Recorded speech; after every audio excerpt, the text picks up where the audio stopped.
आज हम आप अध्ययन करेंगे अंतर्राष्ट्रीय राजनीति और भारत की विदेश नीति के तहत कुछ महत्वपूर्ण जो है ऑब्जेक्टिव क्वेश्चंस के बारे में।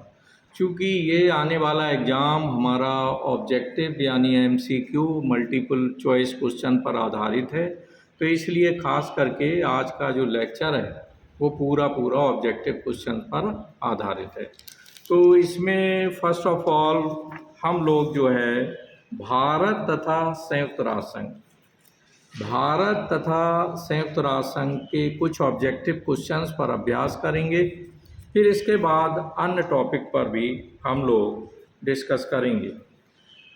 पहला क्वेश्चन नोट करें कि 12 जून 1941 को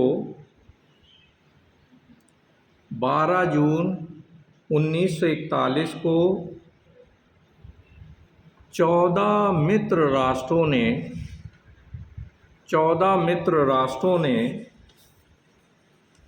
एक घोषणा की। 14 मित्र राष्ट्रों ने एक घोषणा की जिसे कहा जाता है डेट अंडरलाइन कीजिए 12 जून 1941 और 14 मित्र राष्ट्र इसे भी अंडरलाइन कीजिए।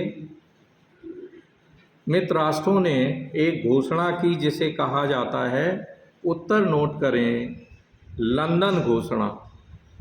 इसे लंदन घोषणा कहा जाता है। विकल्प हो सकते हैं पेरिस घोषणा, नई दिल्ली घोषणा, बीजिंग घोषणा। तो हमें याद रखना है कि इस तिथि को लंदन घोषणा डिक्लेयर की गई थी। नेक्स्ट बहुत ही महत्वपूर्ण क्वेश्चन है कि अटलांटिक चार्टर में कितनी बातों पर ध्यान दिया गया है। अटलांटिक चार्टर में कितनी बातों पर ध्यान दिया गया है। कितनी बातों पर ध्यान दिया गया है। तो याद रखेंगे हम लोग कि जो अटलांटिक चार्टर है इसमें 8 पॉइंट्स हैं, 8 बातें हैं जिनका डिस्कशन इसमें किया गया है। तो विकल्प है 8। नेक्स्ट क्वेश्चन है कि किस समस्या पर भारत ने संयुक्त राष्ट्र संघ को सहयोग दिया है। किस समस्या पर भारत ने संयुक्त राष्ट्र संघ को सहयोग दिया है।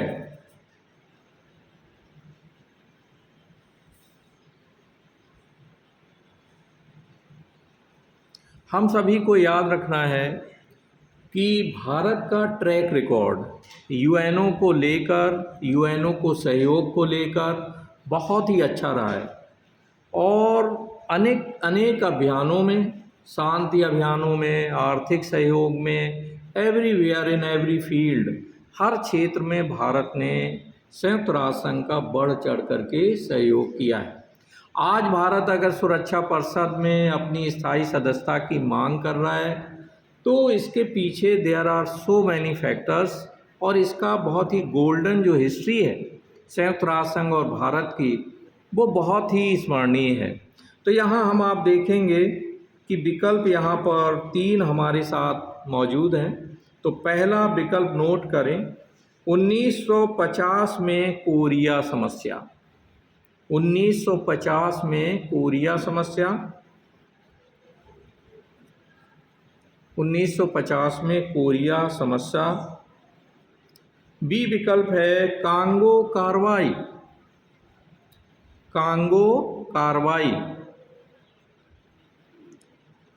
सी विकल्प है कश्मीर समस्या।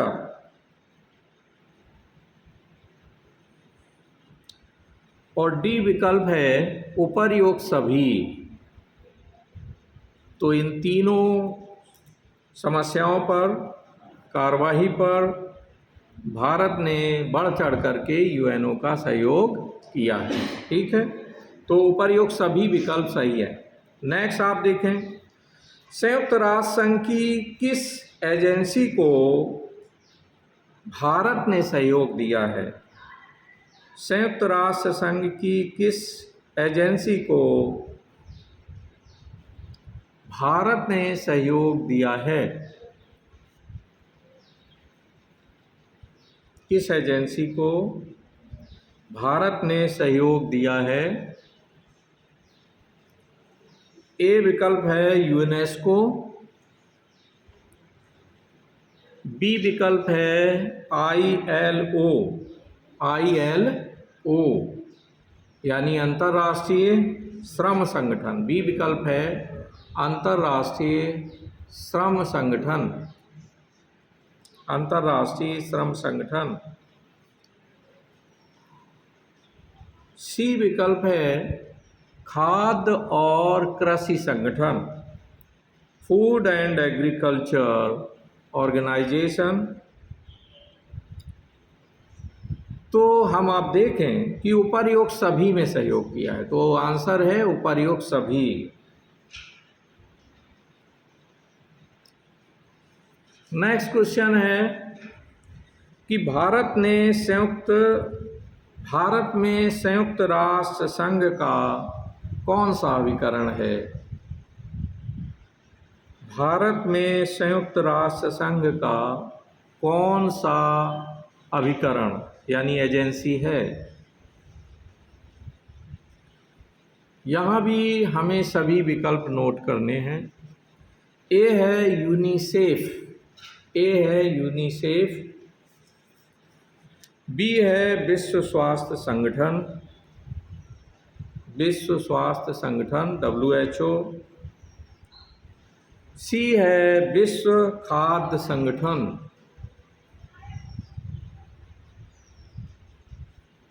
वर्ल्ड फूड ऑर्गेनाइजेशन, और डी है उपर्युक्त सभी। तो आप देखें कि सभी अभिकरण हमारे भारत में मौजूद हैं। और मैंने आपको जैसा कि बताया कि संयुक्त राष्ट्र संघ में भारत का योगदान महत्वपूर्ण है, इसलिए ऑलमोस्ट अधिकांश अभिकरण इसके भारत में कार्य करते हैं। WHO, आप जब किसी हॉस्पिटल में जाएंगे तो आप पाएंगे कि WHO द्वारा डोनेटेड जो बेड हैं, फर्नीचर है, इवन मेडिसिन्स हैं, वो WHO भारत को प्रोवाइड कराता है, क्योंकि भारत एक विकासशील देश है। अब हम आप देखें कि नेक्स्ट चैप्टर ग्लोबलाइजेशन, वैश्वीकरण। तो ग्लोबलाइजेशन पर अब हम कुछ महत्वपूर्ण क्वेश्चंस नोट करेंगे ग्लोबलाइजेशन के ऊपर, और ये ऑब्जेक्टिव हैं और हमें देखना है कि आफ्टर ऑल ग्लोबलाइजेशंस को लेकर भारत का रोल क्या रहा।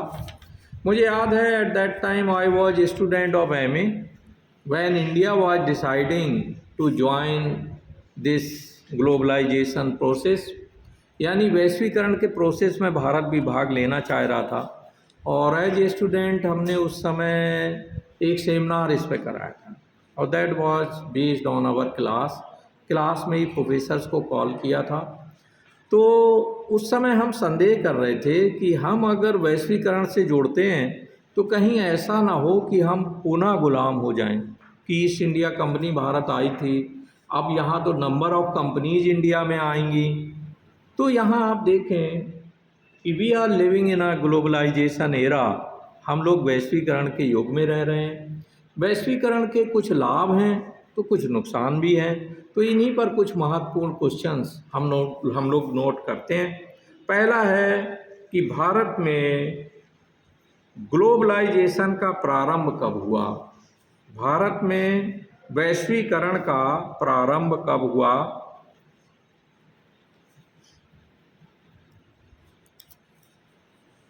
इसका प्रारंभ कब हुआ? तो 1995 में।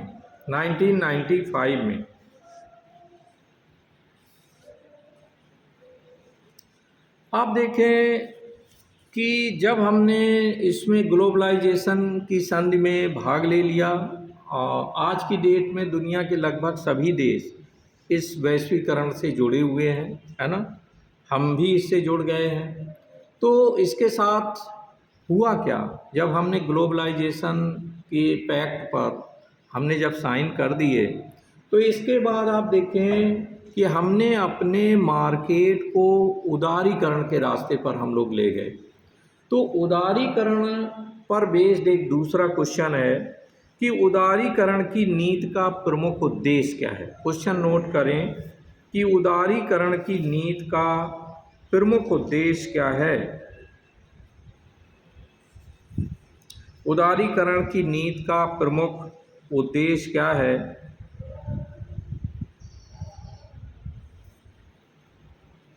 इवन ये क्वेश्चन अगर आ जाए कि वैश्वीकरण की नीति का उद्देश्य क्या है, तो बहुत कुछ सिमिलर क्वेश्चन होगा, क्योंकि वैश्वीकरण के अंतर्गत ही हमने उदारीकरण का रास्ता अपनाया है। तो नोट करें पहला विकल्प कि रोजगार के अवसरों में वृद्धि। रोजगार के अवसरों में वृद्धि। रोजगार के अवसरों में वृद्धि। बी विकल्प है वस्तुओं तथा सेवाओं की गुणवत्ता में सुधार। वस्तुओं तथा सेवाओं की गुणवत्ता यानी क्वालिटी। वस्तुओं तथा सेवाओं की गुणवत्ता में सुधार। सी है उत्पादन क्षमता में विकास। उत्पादन क्षमता में विकास। और डी विकल्प है उपर्युक्त सभी। डी विकल्प है उपर्युक्त सभी। तो चलिए इस क्वेश्चन पर जो 3 विकल्प दिए हैं इन पर हम लोग डिस्कस करते हैं, है ना, कि उदारीकरण और वैश्वीकरण ये दोनों से जुड़े हुए ये तीनों विकल्प हैं।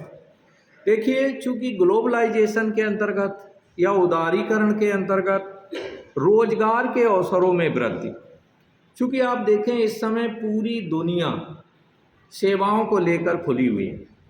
अगर आपको रोजगार भारत में नहीं मिल रहा है तो आप रोजगार के लिए विदेश जा सकते हैं। दुनिया का कोई भी देश आपको रोकेगा नहीं नौकरी में आने के लिए, बशर्ते यह है कि आपके पास पैसा होना चाहिए और उस तरह की एजुकेशन होना चाहिए। टेक्निकल डिग्री होनी चाहिए, इंग्लिश का ज्ञान होना चाहिए, कंप्यूटर का ज्ञान होना चाहिए। तो इन दैट केस विदेशों में आप देखें तो रोजगार के अवसरों में वृद्धि हुई, ग्लोबलाइजेशन से भी हुई और उदारीकरण से भी हुई। दूसरा था वस्तुओं तथा सेवाओं की गुणवत्ता में सुधार। याद करें 90 के दशक के पहले हमारे यहाँ एक जीप कार हुआ करती थी और एक कार छोटी होती थी मारुति 800 वगैरह, है ना। और जो आज हम देखते हैं कि कारों की बाढ़ आ गई है, तो इसकी वजह है ग्लोबलाइजेशन। ग्लोबलाइजेशन के तहत अब दुनिया के तमाम मल्टीनेशनल ऑर्गेनाइजेशंस वो भारत में आकर के व्यापार कर रहे हैं। तो ऐसे में क्या हो रहा है कि क्वालिटी इम्प्रूव हो रही है ना, चाहे कारों की हो या इवन आप देखें कपड़ों की हो, एवरीवेयर आप देखेंगे कि बहुत ज़बरदस्त इम्प्रूवमेंट है। उपभोक्ता आप देख रहा है, आप लोग सब कंज्यूमर हैं, कंज्यूमर ये देख रहा है कि जहां हमें अच्छा माल मिलेगा हम उसे खरीदेंगे। वो बात अलग है कि हम स्वदेशी आंदोलन भी चला रहे हैं साथ साथ में, लेकिन स्वदेशी के साथ हमें ये देखना है कि हम स्वदेशी के नाम पर गलत चीज़ से समझौता नहीं करेंगे। केवल बाबा रामदेव चाहें कि पूरे भारत का मार्केट हथिया लें तो ये संभव नहीं है। नेक्स्ट आप तीसरा देखें उत्पादन क्षमता में विकास। यस, जब नंबर ऑफ मल्टीनेशनल कंपनियां भारत में आईं तो हमारी उत्पादन क्षमता बढ़ी, है ना। तो अब नेक्स्ट क्वेश्चन हम लोग नोट करेंगे। भारत में भुगतान शेष का संकट किस वर्ष में आया था। भारत में भुगतान शेष का संकट भुगतान शेष का संकट किस वर्ष में आया था।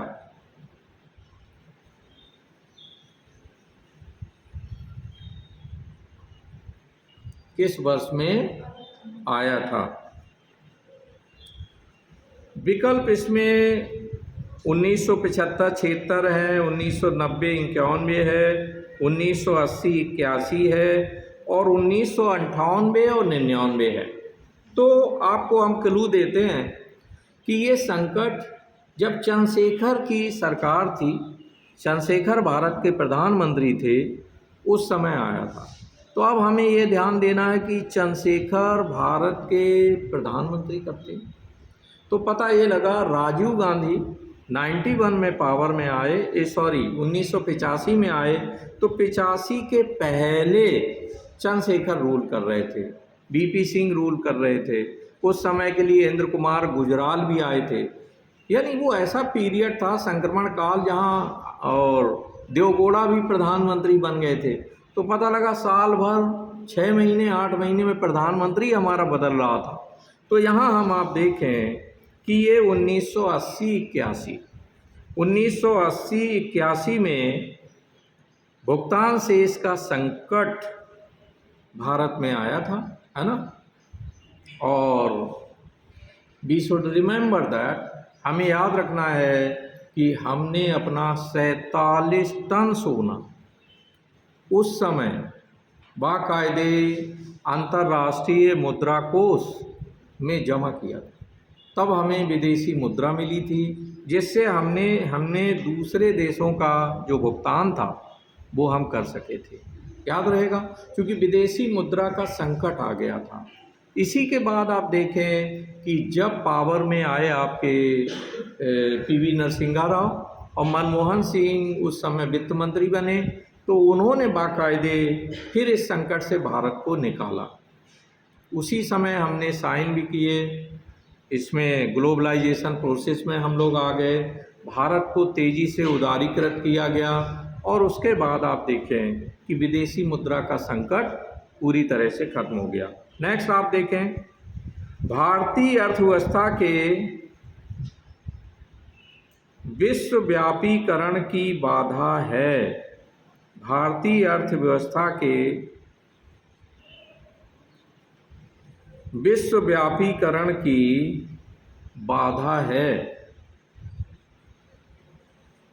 विश्वव्यापीकरण की बाधा है। सभी विकल्प हम लोग नोट करेंगे, फिर ये तय करते हैं कि कौन सा विकल्प सही है। ए विकल्प है पूंजी का अभाव। ए विकल्प है पूंजी का अभाव। बी विकल्प है श्रमिकों में भय।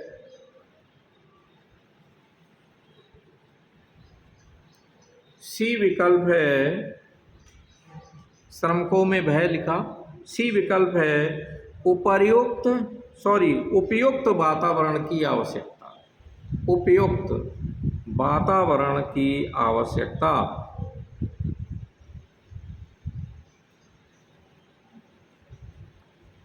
डी विकल्प है उपर्युक्त सभी।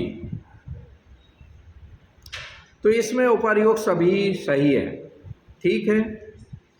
आप देखें, पूंजी का अभाव भारतीय अर्थव्यवस्था के समक्ष एक बड़ा संकट रहा है और आज भी बहुत कुछ विद्यमान है। तो पूंजी जो है, चूँकि बगैर कैपिटल के आप जाहिर है कि विश्वव्यापीकरण में भाग नहीं ले पाएंगे। श्रमिकों में ये भय बना रहता है कि अगर हम दूसरे देश में जाते हैं, ग्लोबलाइजेशन तो हो गया है, तो कहीं वहाँ हमें कोई प्रॉब्लम फेस ना करने पड़े, या जो लोग ले जा रहे हैं बिचौलिए, कहीं वो वहाँ हमें ना छोड़ दें, उस देश के रूल रेगुलेशन के हम शिकार ना हो जाएं। तो श्रमिकों में जो भय रहता है वो भी विश्वव्यापीकरण में बाधा है। नेक्स्ट आप देखें, उपयुक्त वातावरण की आवश्यकता है कि ये वातावरण यही है कि हम श्रमिकों से और ये अपना पूंजी का अभाव इसको दूर करें और श्रमिकों में इस बात को पैदा करें कि जो निश्चित टैलेंट है उसको लेकर के आप उस देश में जाएं। साथ ही साथ उस बिचौलिए की ऑथेंटिसिटी, कि वो ऑथेंटिक है कि नहीं, जो ले जा रहा है वो कंपनी ऑथेंटिक है कि नहीं है। तो ये सारी चीज़ें और वीज़ा पासपोर्ट वगैरह चुपचाप छिप करके ना जाएं, नहीं तो पता लगा फिर शेष समय जेल में काटना पड़े। तो ऐसी कंडीशन में आप देखें कि ये 3 विकल्प थे, तीनों सही हैं। आगे बढ़ें। वैश्वीकरण का विरोधी है, वैश्वीकरण का विरोधी है। एक देश है इनमें से जो कि वैश्वीकरण का विरोध करता है। अब यहाँ पर हमारे पास विकल्प मौजूद हैं, अफ़गानिस्तान, भारत, अमेरिका और फ्रांस। यस, अफ़गानिस्तान सही उत्तर है। अफ़गानिस्तान जो है वो वैश्वीकरण का विरोध करता है। अब एक नया टॉपिक है, इस पर कुछ चंद क्वेश्चंस हम लोग अभ्यास करेंगे।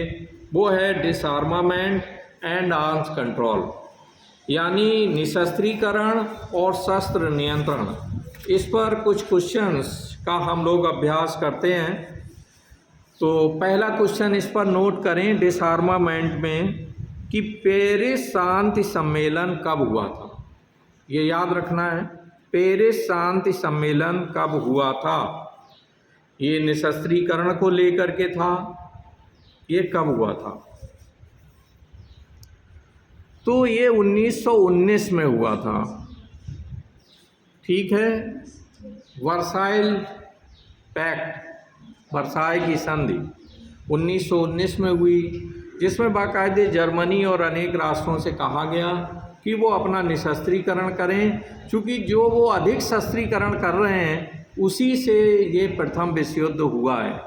याद रखेंगे हम लोग कि प्रथम विश्व युद्ध 1914 से 18 तक चला था और 1919 में ये पेरिस शांति सम्मेलन जो है पेरिस में आयोजित हुआ था। इसको वर्साई पैक्ट भी कहा जाता है। नेक्स्ट क्वेश्चन नोट करें, अंतर्राष्ट्रीय तनावों के बाद भी,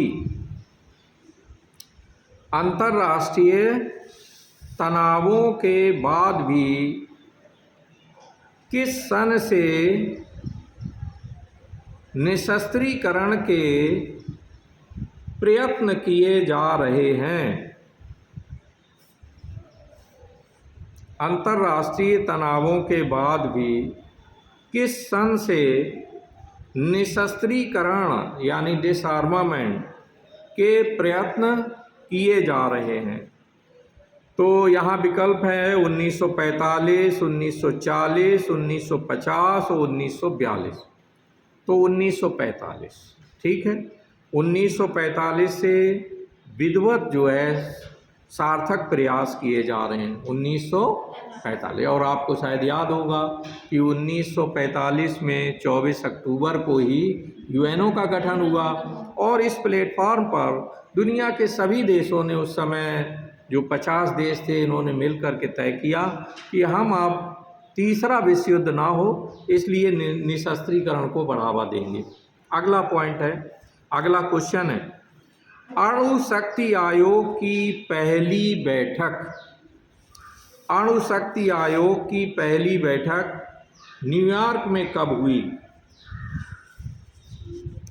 अणु शक्ति आयोग की पहली बैठक न्यूयॉर्क में कब हुई।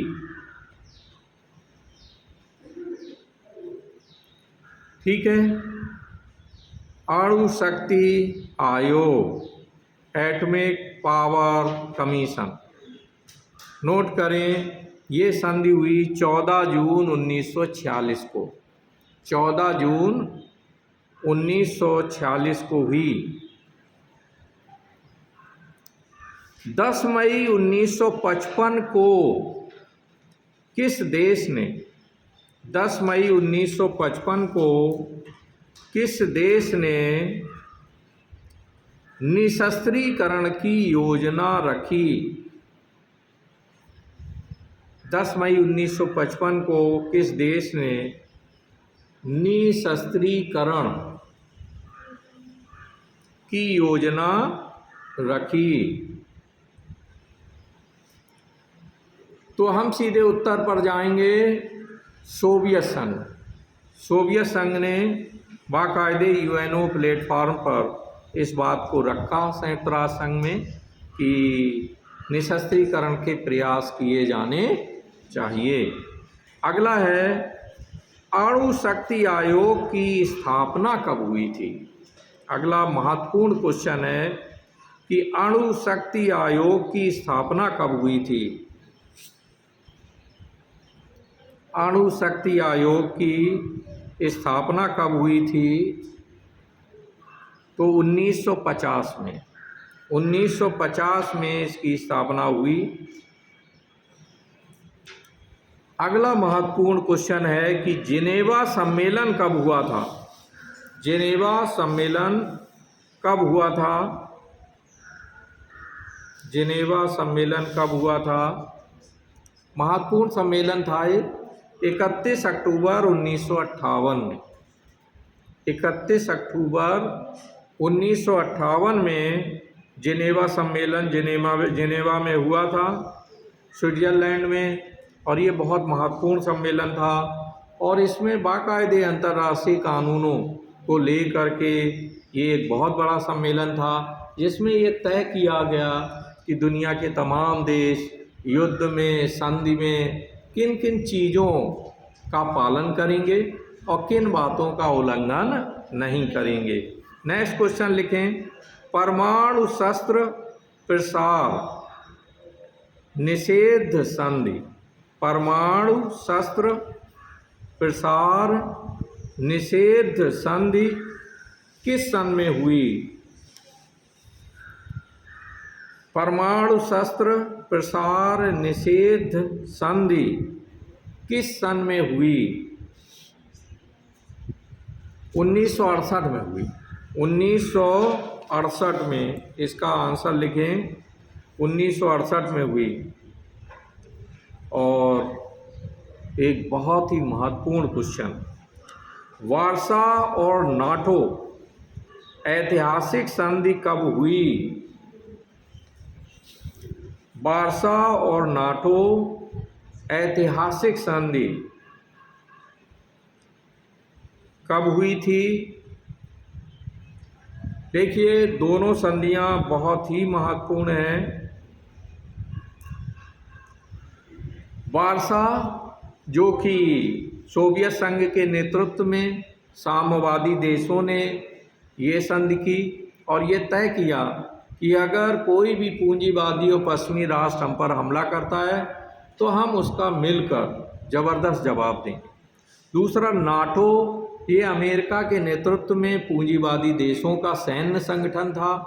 तो आप देखें, इसने भी यही बात रखी गई, मेन शर्त यही थी कि कोई भी अगर साम्यवादी देश हम पर हमला करता है तो हम सारे नाटो देश अपनी सेनाओं के साथ मिलकर उस देश पर हमला करेंगे। तो अब प्रश्न यह है कि ये संधि हुई कब थी? तो लिख लें, 19 नवंबर 1990 में हुई थी। दोनों संधियां 19 नवंबर 1990 को। अब एक अच्छा सरल महत्वपूर्ण प्रश्न है कि स्टार्ट 2 संधि, स्टार्ट 2 या स्टार्ट 2 संधि 1993 में किन किन देशों के मध्य हुई थी? स्टार्ट सेकंड संधि 1993 में किन किन देशों के मध्य हुई थी?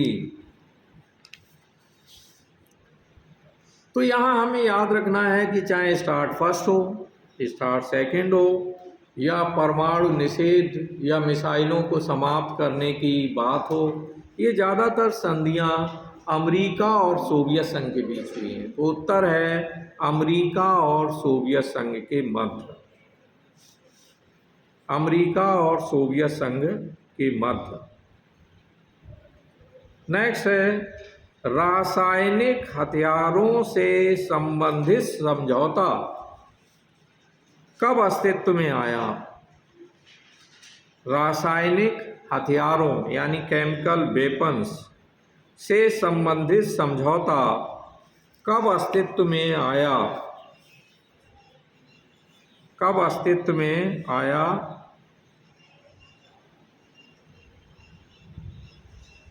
यू नो दैट कि केमिकल वेपन्स ये बहुत ही घातक होते हैं। अभी बाकायदे हम लोगों ने कोरोना का संकट देखा, वो बायोलॉजिकल वेपन से जुड़ा हुआ था।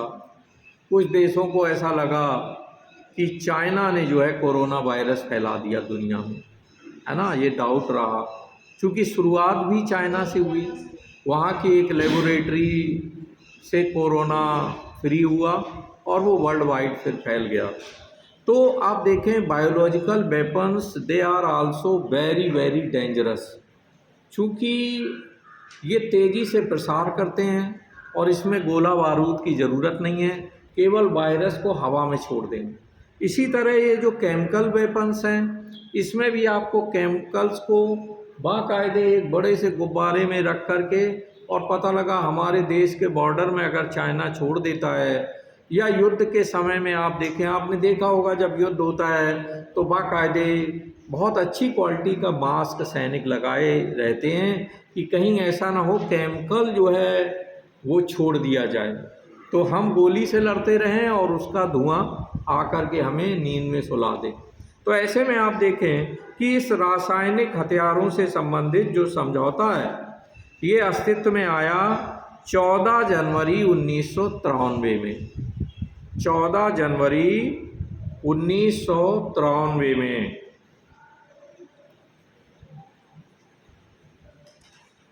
एक और महत्वपूर्ण क्वेश्चन है कि अफ़गानिस्तान में सोवियत हस्तक्षेप के कारण, अफ़गानिस्तान में सोवियत हस्तक्षेप के कारण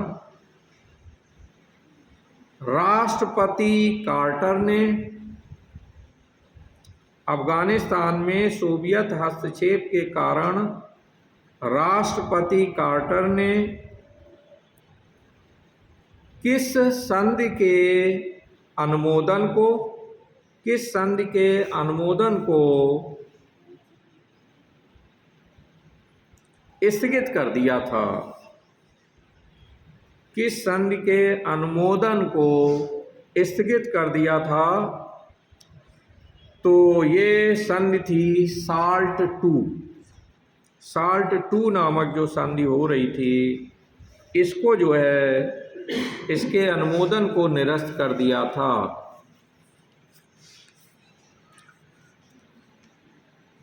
साल्ट सेकंड समझौता पर अमेरिका के साथ और किस देश ने हस्ताक्षर किए? साल्ट सेकंड समझौते पर अमेरिका के साथ और किस देश ने हस्ताक्षर किए? तो जाहिर है सोवियत संघ, उत्तर है सोवियत संघ ने। साल्ट फर्स्ट, साल्ट सेकंड, और इसके अलावा स्टार्ट फर्स्ट, स्टार्ट सेकंड, ये समझौते अमेरिका और सोवियत संघ के बीच हुए थे।